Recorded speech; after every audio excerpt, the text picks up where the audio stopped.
What's up, amazing people of YouTube and Facebook? Welcome back to another exciting unboxing for you guys tonight. I am so glad that you're joining me for this. I am super stoked. I finally decided to make the jump to the Nintendo Switch OLED model, which retails for $350 and comes in two colors, white and a black model that comes with the blue and red Joy-Cons. I obviously picked up the white model simply because that is the only model that I ever can see is in stock. Now, I have resisted this thing for the longest time since it came out last year. I really did not want to do it. I dragged my feet for as long as I could, guys, but I just have been playing Mirror in handheld mode the last couple months. Mirror recently, Mirror often. I found myself playing it in handheld mode, but really being displeased with the screen on the original Switch.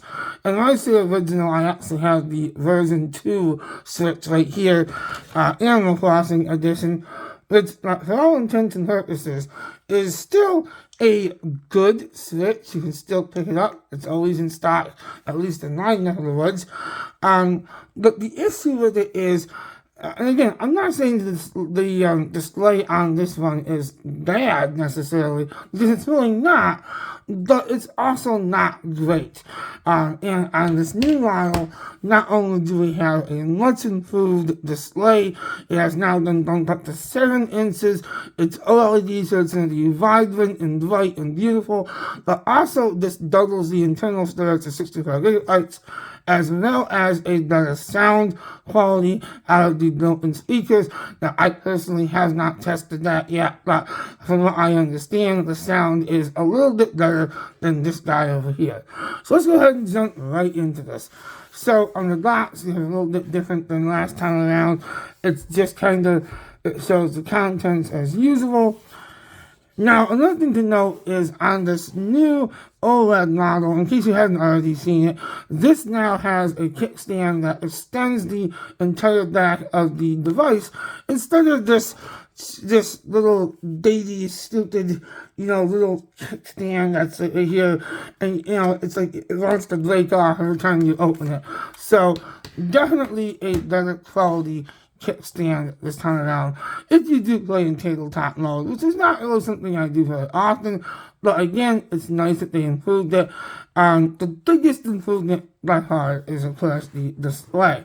Now, some fair criticism that this model gets is that it does not have any internal upgrades besides the storage. It still has the same CPU and GPU, basically custom NVIDIA chip that was in the Switch. The non-OLED Switch is still in this one, so that is worth noting as well. Let's go ahead and open up this guy and see what is going on inside. So we go ahead and open this as carefully as we can. That kind of hurt, but we got it. And then just kind of opens up like so. And then it just kind of pulls out. So we have, I think it pulls out. Oh, it opens like this. Okay. Whoops. Okay, now it opens like that. So we have the accessories. Actually, those are the Joy-Cons, as you can see there. And this is actually, this might be my first time actually seeing these white and black ones in person. Those actually look better than I thought they would. I like that. I like that black and white design scheme.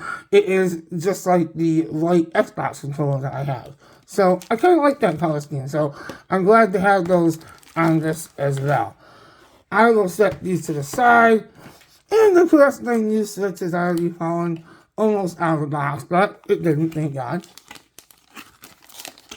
We will go ahead and take out the plastic. I always like to say there are very few things in life that are better than unboxing a new tech gadget, whether it be Nintendo or Apple or whatever else. It's always just an exciting experience. So we are carefully getting the plastic off of this. I don't know why it's so tight in there, but it is. And there she is. Oh yeah, definitely a much better design with that almost as display. It looks a heck of a lot better than the display on the original Switch. And just to give you guys a little tour of the outside, the edges, you get your ventilation fan, your game card slot, headphone jack, your volume up down buttons, power button right there. So pretty standard stuff here, guys. Of course, your left and right Joy-Con slots. But again, the big thing on the back, in terms of design change, like I just mentioned, is the new kickstand, which just opens up like this, kind of like a Surface style, and which is super nice. I mean, this is what they should have honestly done from the start. I don't know why they didn't, but they didn't. In terms of first impressions, this definitely feels a little different in the hand compared to the original Switch, or version 2 Switch, if you will. Not dramatically different at all, but definitely a noticeable difference. A little bit, I always want to say it's slightly lighter. And it actually may be technically a little bit heavier, I'm not sure, but it feels slightly lighter than the previous Switch. Alright, let's go ahead and continue on in the box and see what you get.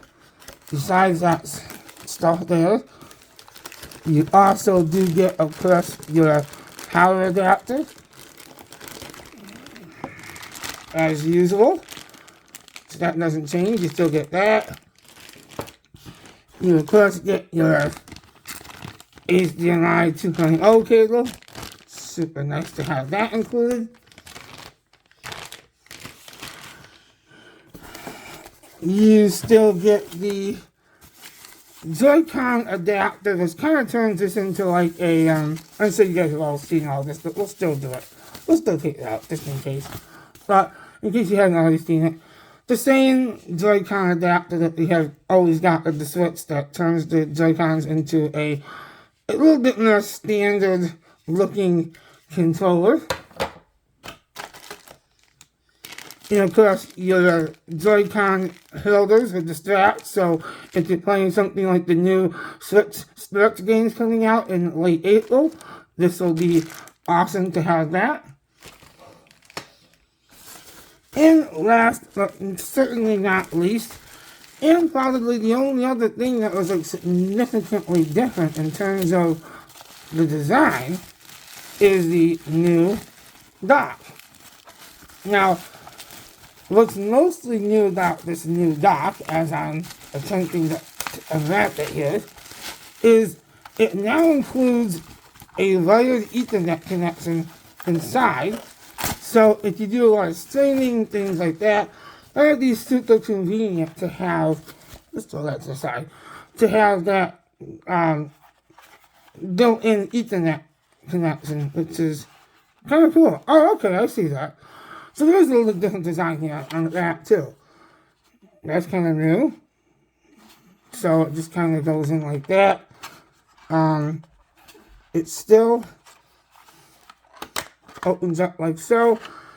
And then you have your, I'll try to show you guys here, if the camera picks it up. You still have your standard USB-C, your HDMI, but you can now see you also get that Ethernet connection in there. I'm not sure how well the camera's gonna pick that up, but that's okay. That is the new dock. And we'll set that to the side for now. I'll put that right there. And I'll show you one last look for now at the new Switch. It's not really a new Switch, but it's new to me. It's brand new to me, I should say, but it's been out for several months now, but that's okay. A few months at least. Yeah, it's super nice. And I'm really glad that it's finally back in stock. Even if I couldn't get the Joy-Con colors I really wanted, that's fine. It's still good enough. Whether you get the white model or the model that comes with the blue and red Joy-Cons, the tablet component of it, like this, is still the same. It looks the same. There's no difference about that. But on the blue and red Joy-Con bundle, the dock is black instead of white. So I'm kind of happy I got this after all, because honestly, I like the new white color scheme going on here. It's really nice. I think it looks very sleek and fresh, if you will. So yeah, this is it, guys. My unboxing of the new Switch OLED model. First impressions is that it just feels fantastic in the hands. Obviously, there's a lot of testing on my behalf to do. Hopefully, maybe the Joy-Con drift won't be so bad with these new models. I don't know, but we'll find out. Super excited about this. I guess I can actually turn this on for you guys. Super stoked about this, though. This is one of the most exciting things about it, is this new display, because again, one of those things where,